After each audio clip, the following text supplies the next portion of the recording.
Hey everybody, it's Bust with Battles with Bust number 205, and today we're going to be doing battle with Elites. And so Elites, it's started to pick up a bit of steam here over the past few days. It's a deck that has a strategy that's quite powerful against all of the Seraphine decks. And so the way the Seraphine decks are trying to work is they want to play some bad removal spells to take down your squad, stall out the game a little bit, and then through that board stall, they're just going to kill you with a crush of card advantage. But they aren't really playing good removal spells, right? They're not playing hard removal. It's not things like Vengeance that we're seeing.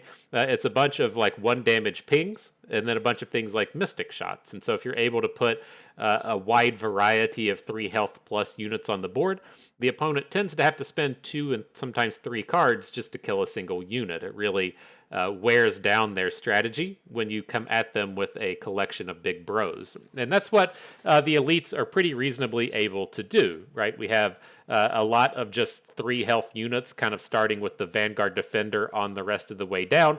The Petricite Broadwing also being a reasonable 3 health unit. And so we have a great collection of dudes that just survive that set of combat tricks. And then we have the ways to grow the rest of our squad, whether or not that's with Poppy or with Garen. The Battlesmith, which is just the highest mystic shot target in the world. Things like Bannerman and Cytherea. So we have a lot of synergistic ways to both start off strong against the attack plan that the Seraphine has, and then also grow the board up to big strength. The other kind of side strategies we have to combat Seraphine are, of course, going to be the Stony Suppressor. Fantastic way to shut down any spells-based deck. And then the big new addition to a deck like this in Quietus. Quietus able to kill both Seraphine and Ezreal and Victor if they haven't cast any spells. A lot of really high-powered cards that can be taken down with Quietus.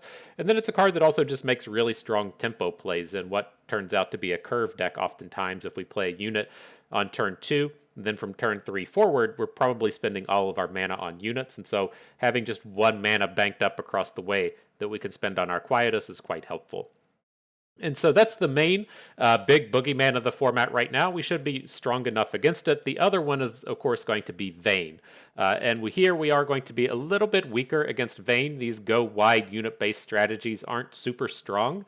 When they say, LOL, here's a giant overwhelm unit, just have to block it over and over again. But Quietus, again, gives us a bit of defense against those decks, being able to take down their equipment and make their tumbles a little bit weaker, or if it's something, say, like Fiora Vayne, take away their option to quick attack with Fiora over and over again. And so the Quietus, it does kind of pull double duty against the 2 big champions of the set, and it's a fairly strong addition into a deck here like Elites.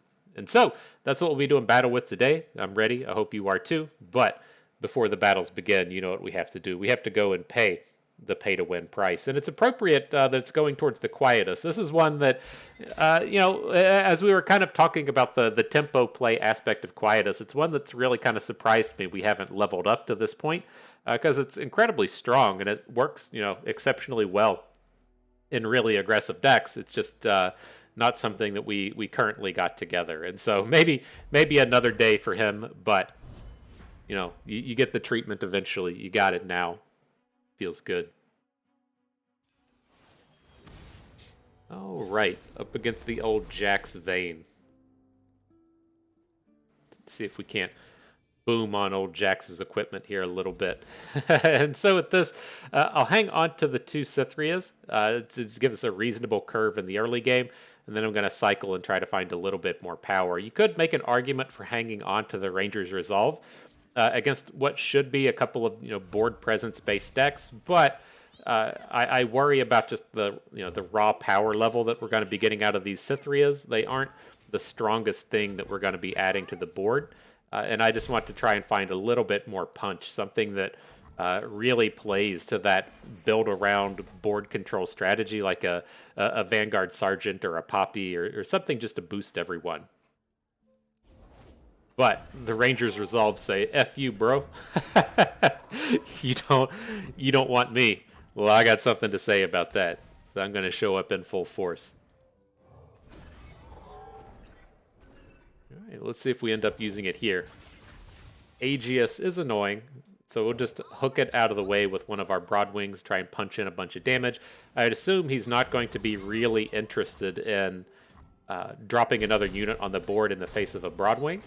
And so we should hopefully be able to get the small hit in onto his Broadwing. With that now combined with the Ranger's Resolve, it does give him a delightful little 3-for-1, I guess. But it's nice to at least have our board be not ultra worried about the Broadwing.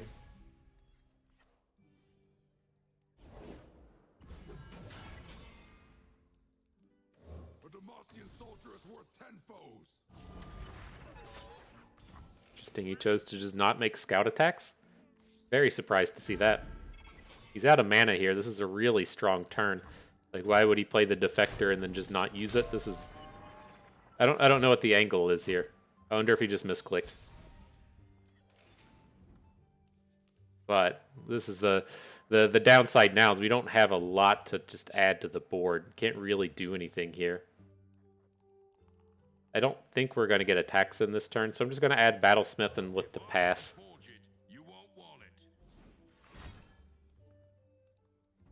Okay. So strange. So strange.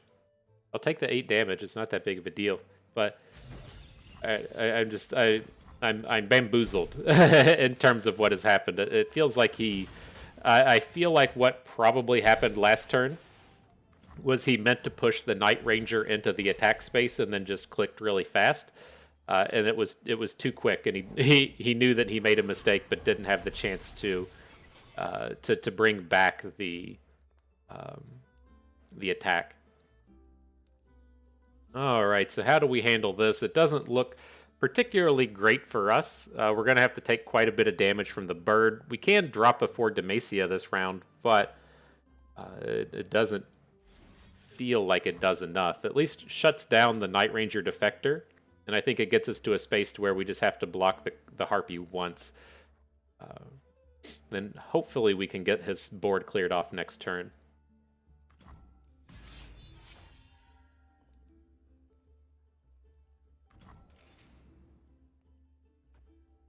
Interesting. I'll take it. I wonder if he just has like another Golden Aegeus on the ready.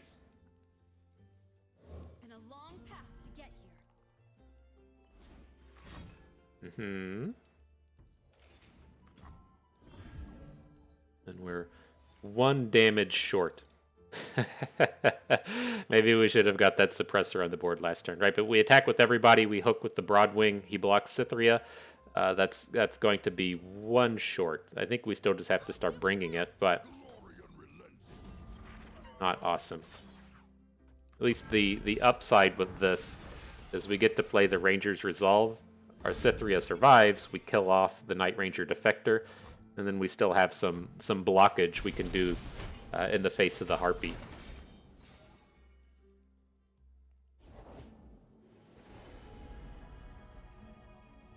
No overwhelm, please. Quick attack. Okay.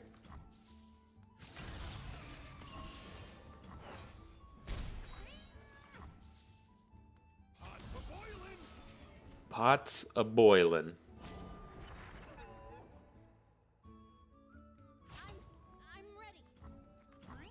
Alright, well, we got a block. No getting around that now. Don't think we're going to have enough width to make it to the next turn, but we'll see.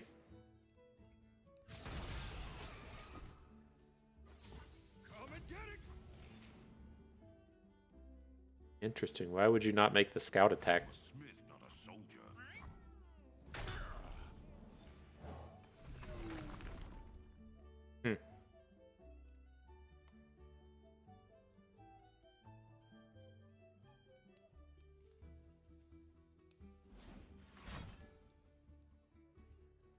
Okay. At least made him pay a little extra for it.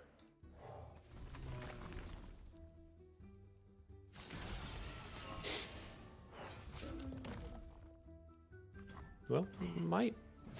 Oh no, he's going to get his secondary attack back with the combat cook. I guess we could find ourselves in a world to where we're able to get wider by 1 unit next turn, but I don't think it's really going to be a thing.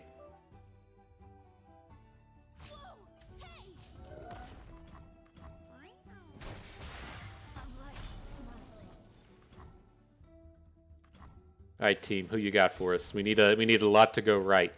Quiet us. That's not the answer. All right, GG.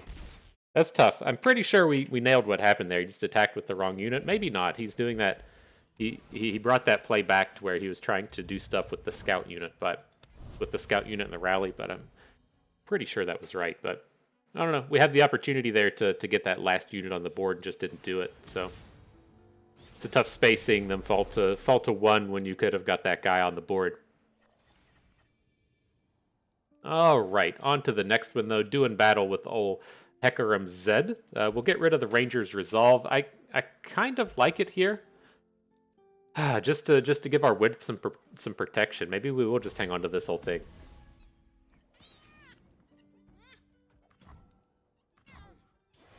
This is like, if we can get this like one turn to where we get a bunch of dudes down, and then we look to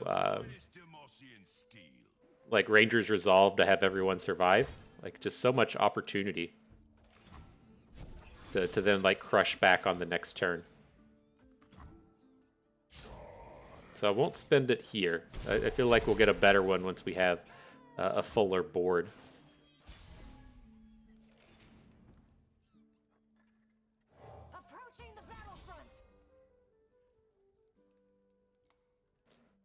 Hey, Vanguard Defender, do your thing. I've been, like, waiting for the day Vanguard Defender could bring himself into prominence. He's not given enough credit, I don't think. I've tried to make him work across a few different metas, and it just didn't quite pop off. But I believe in you, man. You know, you're pretty close to the edge of brilliance.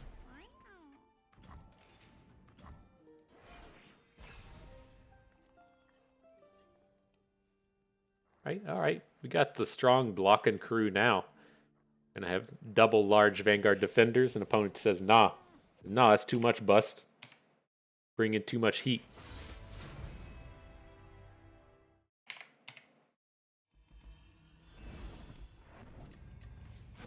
Hey, GG. It was the Vanguard Defenders, right? He just couldn't handle it. He said, God, so much defense, so much tough. You're really getting me, dude. You're really getting me.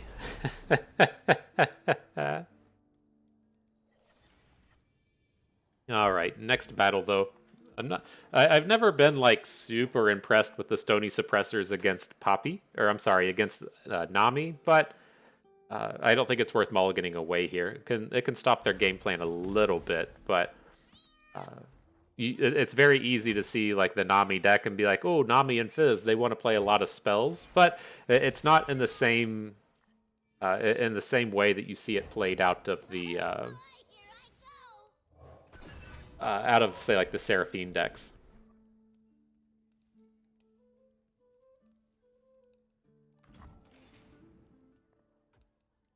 Interesting seeing Fizz come in. Like we'll be able to bring some pressure onto him, but surprised they just ran him out. And then the thing I was wanting to say before Fizz came down is you probably won't get a good opportunity to quiet us a Nami. That's kind of a big ask. You typically don't play Nami until she's flipped anyways.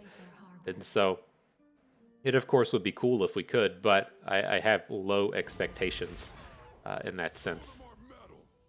Now I guess we're just playing against elusives. That seems to be what's happening here. So I think I'm fine to just come in and make the trades. We do have like the Poppy on board, but like Poppy's slightly awkward in these terms given that she couldn't boost anything due to the size of her attack. My dude is just playing the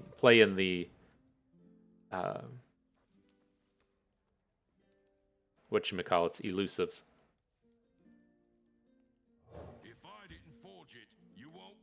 Now I think we're gonna lack the opportunity to quiet us anything, but it's okay.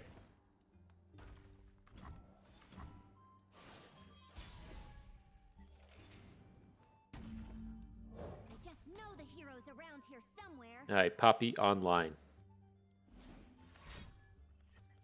Playing spells, like, this is about to be lame, isn't it? As soon as you see the spell come across the board, you're like, oh, this is about to be lame. This guy's gonna be mean to our Poppy. It should be tough to do with this deck, though, right? They've got, like, Bilgewater doesn't have a ton of answers in terms of having units big enough to deal with Poppy. Dude does now, that's for certain, but typically this wouldn't be as much of an issue. Alright, well, we've still got Bannerman in hand. The other thing we could look towards, I was kind of thinking we might be able to build up just a big Cythria attack. That seems kind of unreliable here as well, right? He's got all of his units seem to be big enough to block. And a long path to get here. Their purpose and mine is clear. Okay.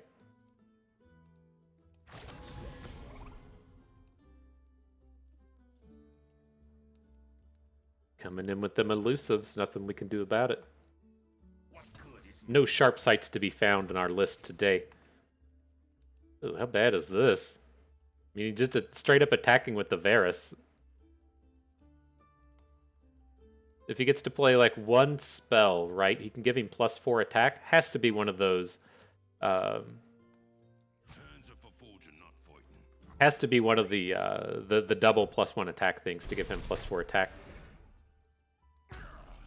We can think about blowing up the Darkened Bow later, but I don't think we had the opportunity here.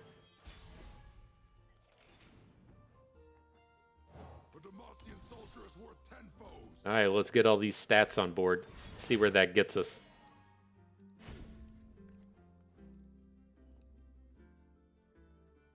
Might just be the most reliable thing to blow up the coral creatures so that he can't block with it. Can't block our Cythria, has to put one of his other dudes in front of her. We'll see. He's still got a bunch of mana here, but this is fairly worrisome.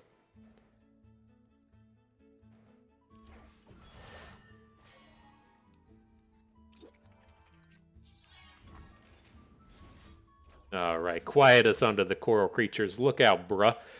See if he's going to drop that +1 attack thing on it now. That's what it had to have been last turn with the Varus, right? Interesting.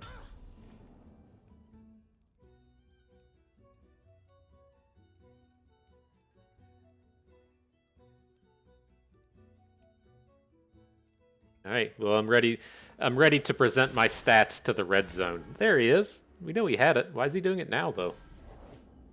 Burblefish, gotcha. Okay. Follow my lead. Fall to our standard. We can do one of these. Show them our mettle. No backing down.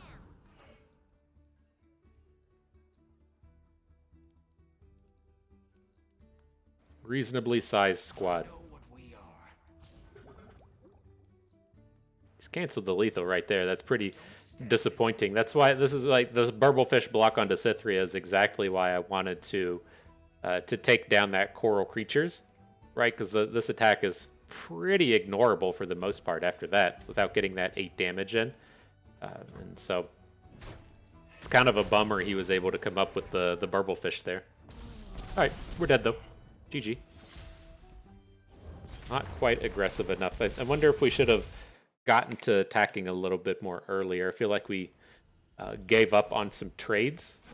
I don't know. It probably came down to that Poppy turn to where he had the slippery Wave Rider to just cancel our whole attack.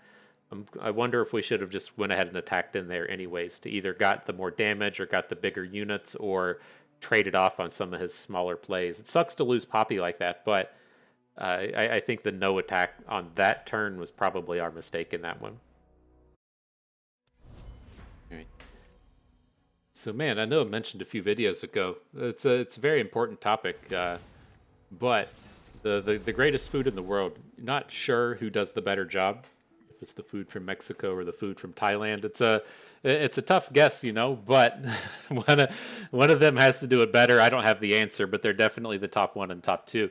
But if you're out here in Kansas City, the thing that you have to really consider is everyone is just going to say that the best food in the world is barbecue, and so it doesn't matter how you want to tie all these other top ones into that, but they're all gonna say barbecue, and it's good. Don't get me wrong. There's very delightful having those slow cooked meats, but I can't eat like slow cooked meats every day. Just too much. Just too much good stuff, and so.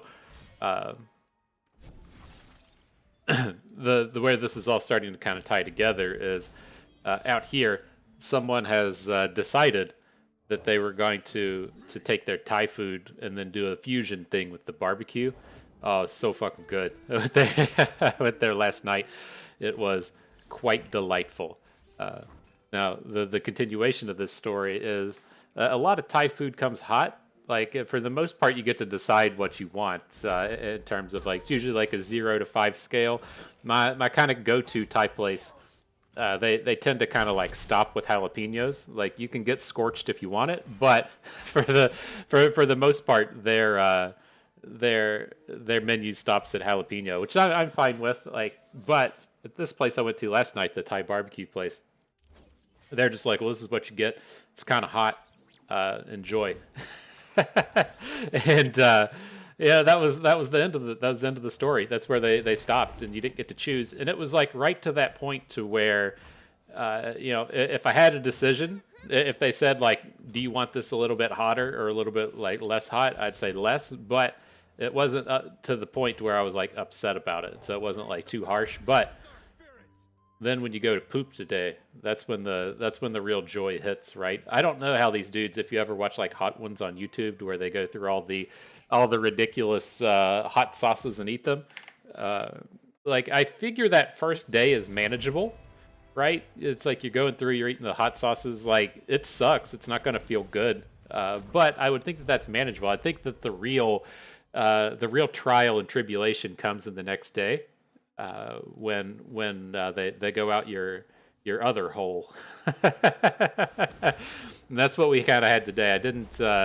I didn't properly prepare with the Pepto-Bismol. Things were a little spicy, and then I ate a bunch of leftovers this morning. And so I'll report tomorrow. I'll let you know. I know everyone is like really heavily invested now in knowing how my bowel movements treat my beehole.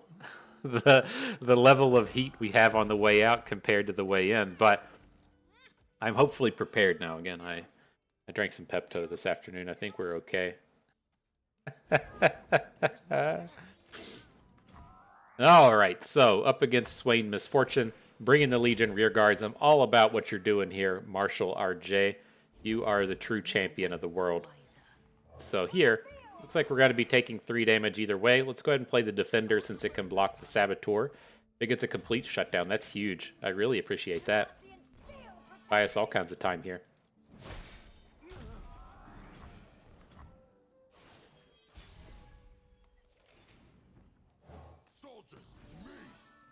Since we're already talking about bowel movements and Pepto-Bismol and stuff, this is an important thing. I don't think my wife ever got the memo that you can buy medicine before you get sick, and then when you get sick, you just have it on hand, right?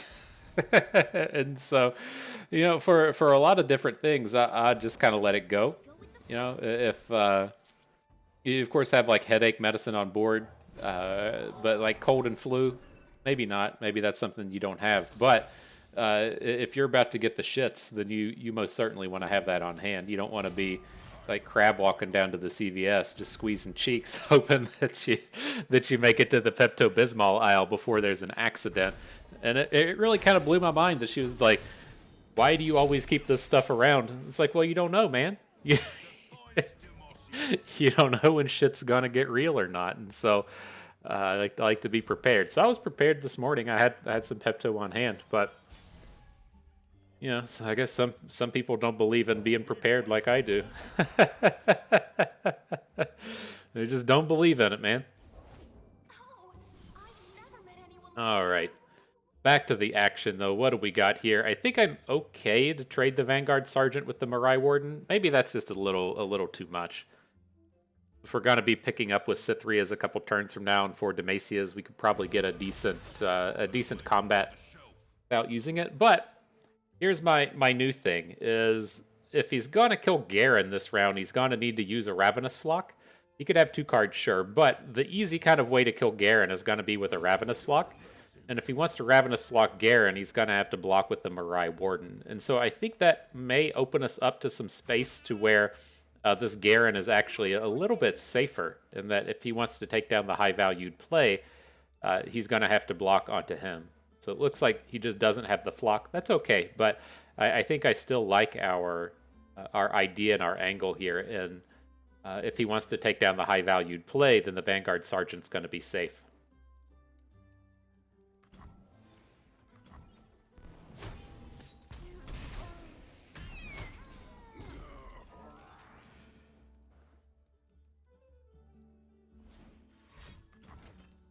Sure. See if he's got it now. He's just going for the high roll. Oh my gosh. Okay, it's Plucky Pora. I was like, oh my gosh, he's just going for the high roll. Hello, new best friend. All right. Stay resolute.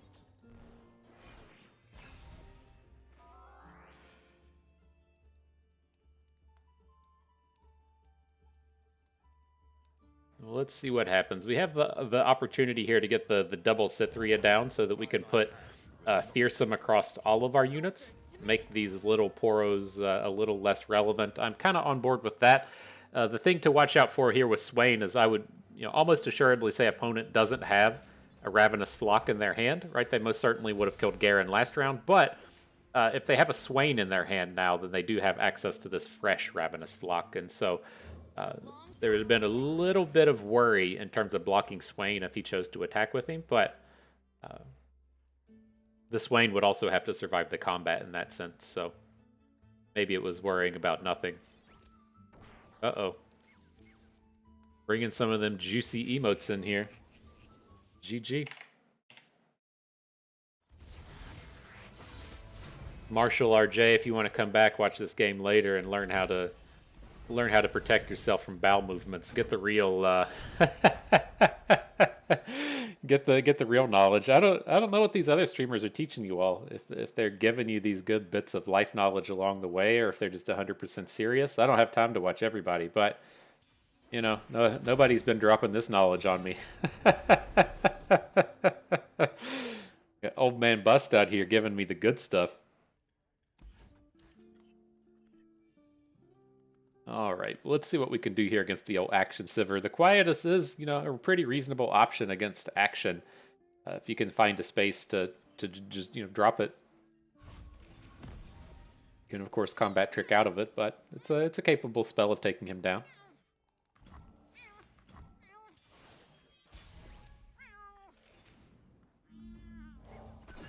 All right, we're dropping emotes. Let's give him a little cupcake.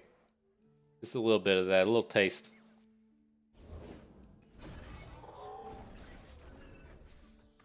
Quietus, also capable of killing Petricite Broadwings.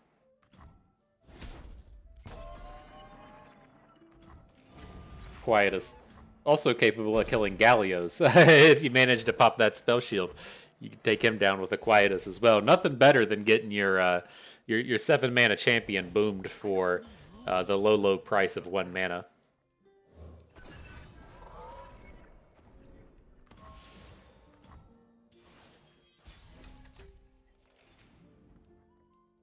Alright, this looks like a good Bannerman. I'm happy enough to get 10 stats for 4 mana here.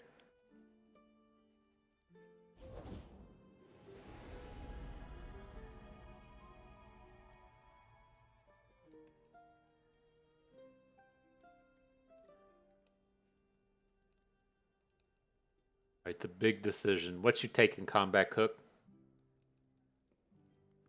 So, Fighting food and cooking evil. No, switch those. Can of Pain. Okay. Well, we're going to try and take both of his dudes down. I would think that he's probably just going to give up on action and then save the Combat Cook with a Sharp Side or a Shaped Stone or something. I don't expect that we're going to win against the Combat Cook, but we should be getting the action off of the board here and then still having a challenger for a turn or two from now. Single combat. All right. You can call our board advantage slight. One dude on board.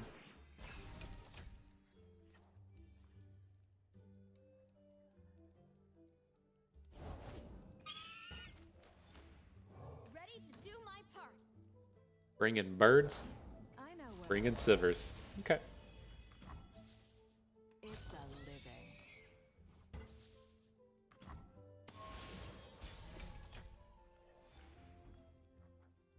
And a long path to get here. All right, Cythria is active. Let's see.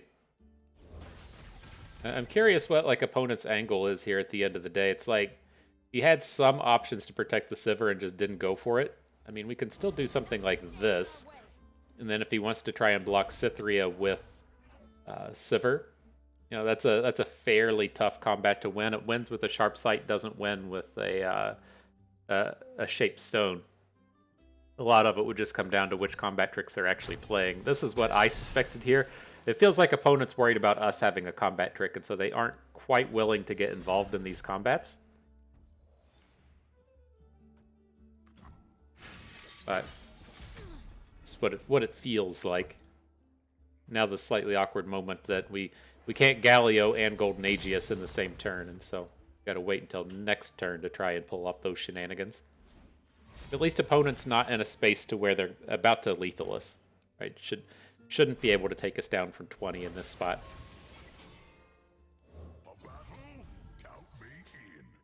See how dangerous this is. These decks don't usually play ways to give us vulnerable, right? I don't really want our Galio to get taken down for free by a Sivir just because he had some way to do it, but I think he's going to be safe. I'm not ultra worried about it at this spot.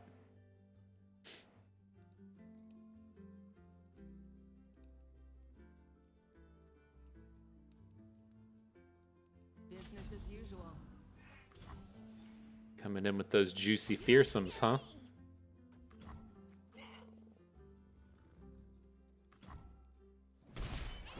I go where the trouble is. It's never too far.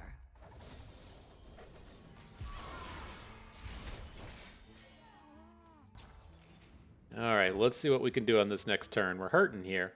We don't have a lot going on. At least we didn't have to block with Galio, so he's a scary attacker at this point, but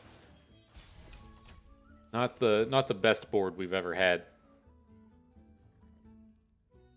Sturdy blades, custom made. What's behind this story? Steady blades, custom made. Guardians, bunch of Let's gold. get this stuff down.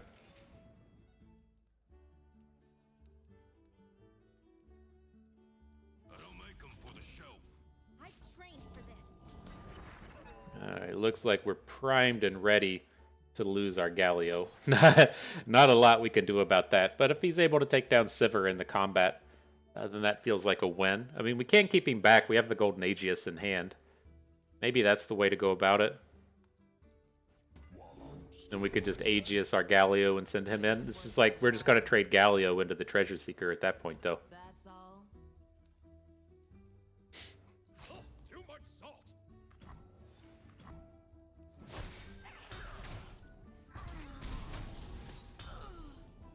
We prefer to have him next turn. I mean, it's a scary space where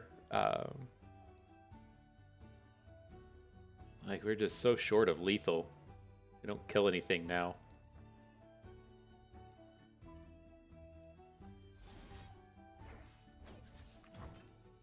Surprised you didn't put the fearsome onto Sivir.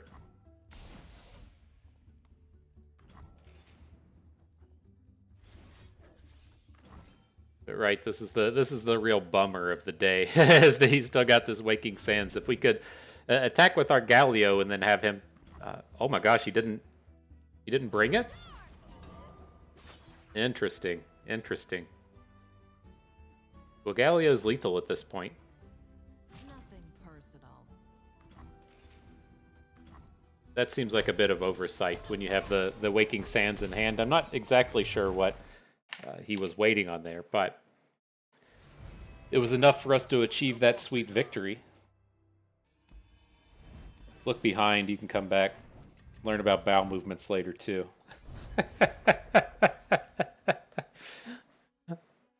Given a direct knowledge bomb on these people.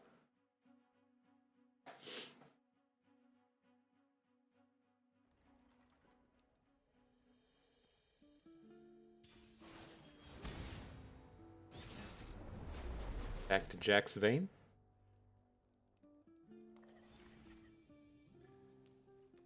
I mean, this is reasonable. It's got the nice curve going across the board. Again, the downside to some of this with Poppy is that your units grow to be a little bit bigger than her, but I mean that's a feature, not a bug, I think. And just not growing the defender but still growing your other things. I think that's still okay. Giving out 4 stats on attack, it's not as awesome as giving out 6 or 8. It's better than 0.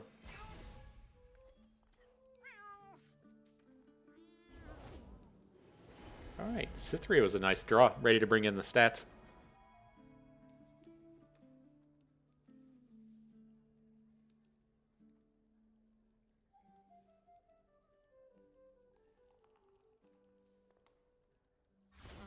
Respect the thieves' bounty and all that. Sturdy blades. All right, he goes for the Overwhelm. Sounds good. Not blocking. Let's start getting our big friends on board now. Ready for deployment. Look at that, 3/3 tough.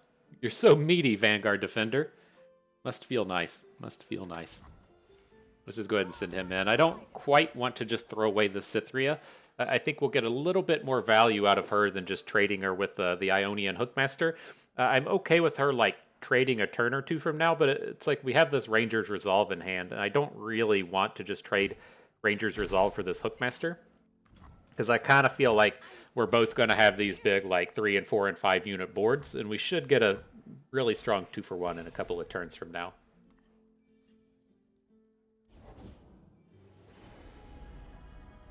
Not even I know what I'm cooking up. On this turn, if he tries to throw an equipment at Poppy, we might be able to survive out of it. Demacian steel protects me.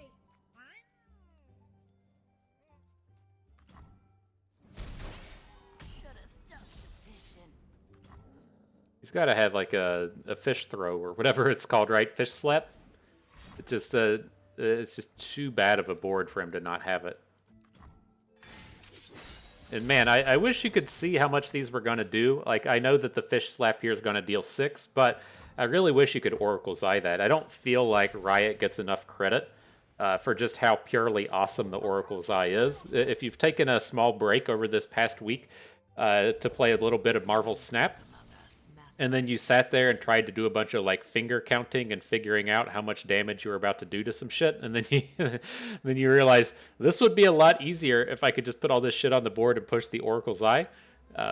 Just not available everywhere in terms of current gaming, and so I really love this feature. I feel like we talk trash about it too much on occasion, but I want more. I want more because it's so good. Here we go. Here's that really fantastic Ranger's Resolve we were hoping for. Got it. Now, let's see if we can carry this bad situation into victory.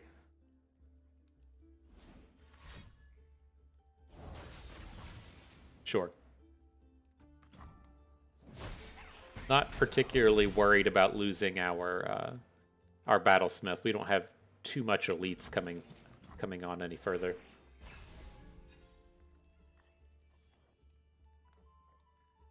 Pots a boiling. All right, I'll take this one. If we have to block the next one, that's kind of fine. The other option, we have is we could look to just go ahead and play Golden Aegeus and then see what opponent does. If he wants to attack or tumble again into our barrier, that's kind of fine. See what happens.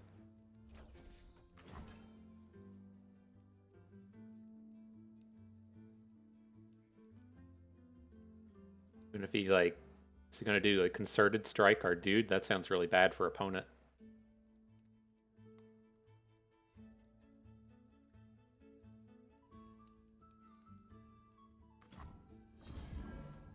All right, blocker on the ready.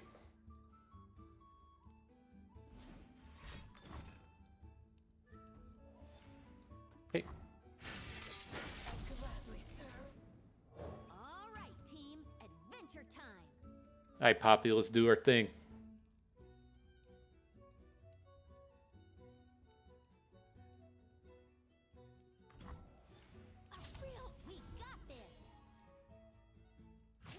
go round.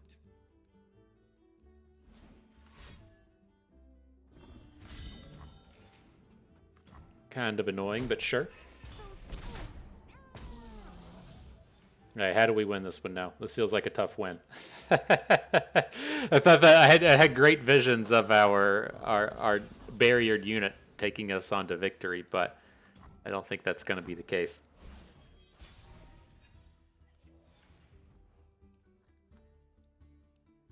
Kind of a day late and a dollar short on this Quietus. We need this to go right. We need him to come in and like tumble the harpy or tumble the dog and let us get a kill on it. But it doesn't look like that's going to be in the cards. All right, yeah, let's be real. This game's done. GG. That matchup is abysmal. But it's just like playing against that with Scouts, right? Scouts does a very similar game plan to where we try to get a bunch of dudes on board and then grow them all. And when your opponent's coming at you with like a 10-10 overwhelm and you're like, well, I can block it with a 2-2. It doesn't really work out. But all right, now we're up against some kind of mono Elise number. I'm going to hang on to the Quietus. It's capable of killing Elise, and then I'm going to mulligan everything else away. The Stony Suppressor, not a particularly good blocker against this deck. You might think in your head, oh yeah, a 1-3 can block a 2-1 and have a good day from there. Can't come in and block a thing like Precious Pet, or it can't block Precious Pet, can't block all the Fearsomes. Very limited number of dudes that a Stony Suppressor can block. Now here, we could look to Quietus the Precious Pet. Maybe it's actually okay. Maybe we should have gone for that instead of just passing back. I'm thinking big, right? I'm thinking in terms of, well, if he plays Elise next turn, then we have the Quietus for Elise, and she's a higher value play than the Precious Pet. But we have the time to block Elise, right? If we say play Battlesmith next turn, he plays Elise, then on the follow-up turn, he either has to open attack, which we can block the small spider and then not worry about just taking 2 damage, or... if he adds more cards, then we'll be able to play our Vanguard Defender. So, maybe. We'll see. I think we should probably Quietus whatever's on the board this turn. So if he plays Elise, great. If he doesn't, if he just sends it back to us, let's drop Quietus on the pet.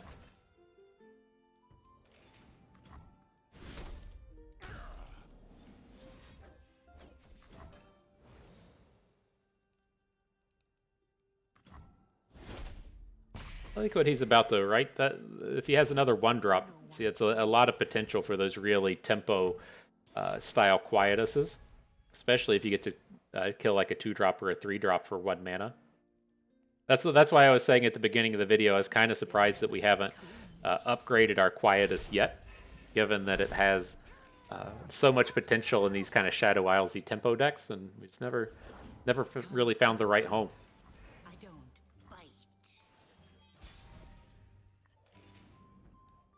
Got to get 3/3s on the board, though. I'd love to play Cythrias for value and everything, but we absolutely have to get the stats down.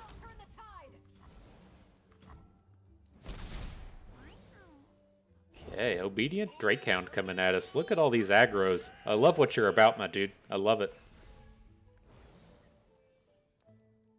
I guess we're really doing this. So we're going to get blasted for about 8 or so this round. Nothing we can do about it.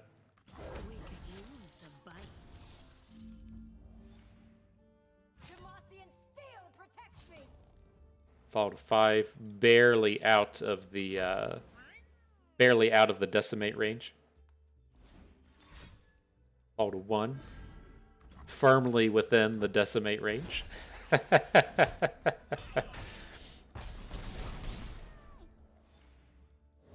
recruit reporting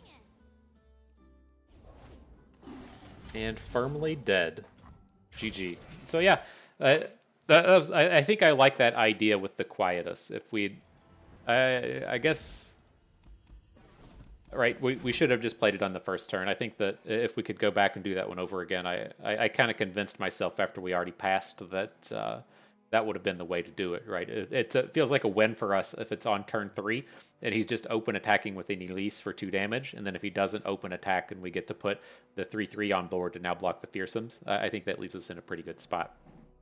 And so, interesting stuff. But yeah, good set of games. It's a bit of a struggle when you're playing a deck that's like so heavily centered on Seraphine and you only play against her once, right? We did come in and absolutely just like shit stomp the Seraphine. They conceded on like turn 4, but that's not the entire picture of what's going on in this meta. And again, this is one that's kind of tough for me. I really love best of 3 and really just don't want to play against Seraphine, but all of the decks that I really love to play are the ones that are good against Seraphine, and they all just get completely dumpstered on by the Vayne decks. And so it's just like a real comedy of errors in terms of the way that this meta has kind of panned out for me and playing the decks that I like to play and avoiding the ones that I don't. Because as best of 3 rolls up over the next couple of days, we're really going to be kind of falling short. But it kind of is what it is. If it's something to where it's just a deck we're going to be only playing against in air quotes 25% of the time, you'll have a little bit of variance in it not turning up all that frequently. But I think this deck is interesting. Right, we've gone down the path of the Stony Suppressor before. And there's spaces where it's good, right? And it's always when Ezreal and Victor are popular. It's just kind of a side effect. Seraphine is the one that's really good with those right now. But at least in my experience with the Stony Suppressor and why you see us playing Poppy here and you may not see it in the other places is it's just so bad at combat. And with decks like this, you do run into a lot of these draws as to where you have a Cythria, a Battlesmith, and a Stony Suppressor in your start, and then your units are just never good enough to win in combat. And so it's kind of an odd mix of things as to where you need to kind of hit the right matchups and you need to draw your cards in the right order and have that be the way that you come in and really come down and attack these decks. And so, again, the Suppressor, I want the most for it. I want it to be the greatest. It's just not something that really strikes me as an amazing. It's something that if you want to play like 2 copies of, then sure. I just ultimately worry about decks like this to where we play 3 Battlesmiths, 3 Stony Suppressors, and then expect it to come together perfectly all the time. And so a little bit of worry there. But if you like elites, there's a lot of elites decks running around. They should be reasonably powerful enough. Just understand that they're kind of weak to all of the come at you with the big overwhelm decks, be it Vayne or be it Varus. And so that's going to do it for us today. I had fun with this. I hope you did too. And that is going to do it for us today. And so I hope everyone enjoyed the video. I hope you maybe learned a thing or two along the way. Had a good time watching. This is Bust, and we thank you for being here.